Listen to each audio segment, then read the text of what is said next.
Welcome to Not Milk Never Milk. Subscribe if you're lactose intolerant.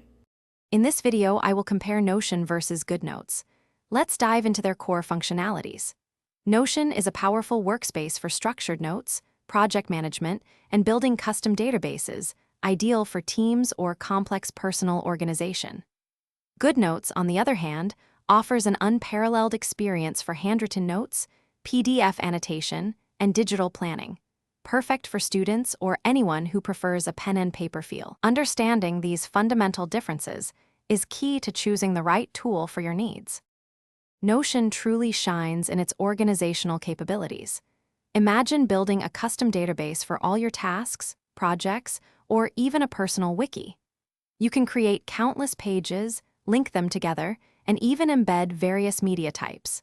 Its collaborative features are robust, allowing teams to work together seamlessly on shared documents and projects, making it a central hub for productivity. This flexibility makes it a favorite for those needing a highly customizable digital workspace. Goodnotes stands out for its exceptional handwriting experience, mimicking the feel of pen and paper. With a variety of pen styles, colors, and highlighter options, you can personalize your notes extensively.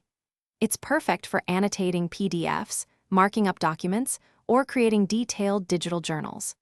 The ability to search your handwritten notes is a game changer, allowing you to quickly find specific information across hundreds of pages. For those who love to write, Goodnotes offers an intuitive and powerful solution.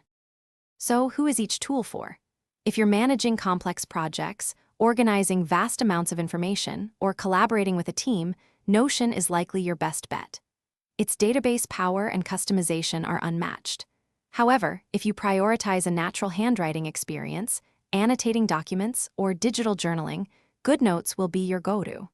Think about whether your workflow is primarily text-based and structured or more visual and pen-driven. Both are excellent, but for distinct purposes.